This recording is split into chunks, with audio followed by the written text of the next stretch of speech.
ang simpleng hiling ninyo? Jollibee! Jollibee! Jollibee!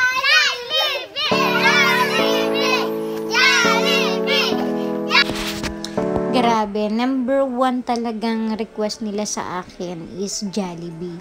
So, palagi yan. Ang mga kids talaga, alam naman natin, ang pinakauna nilang iniisip na gusto nilang kainin ay syempre aside sa mga ice cream, french fries, spaghetti, ayan, fried chicken, talagang Jollibee ang kanilang unang iisip kasi syempre, ang nasa ngayon, ang sarap. Ayun, kita mo.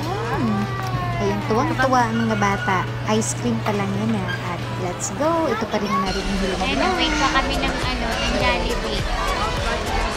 Queen, Tito. Palating na dito na. Happy ba ang Queen? Opo. Opo. Ay, parang happy ba ang Queen? Opo. Ayan. Lahat natupad ang hiling. Okay, happy ka ba, Queen? Opo. Go na. Kain na kayo.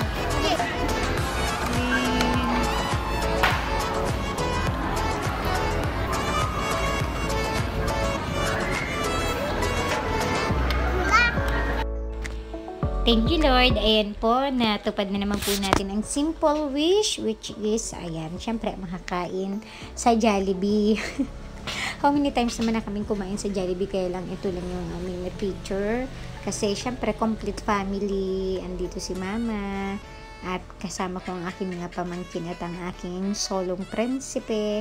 So, ayan, talaga nag-enjoy sila. At nakakatuwa naman kasi alam mo, ang Jollibee pangmasa talaga din yung price, kaya nakakatuwa kasi masaya pa rin tayong umuwi.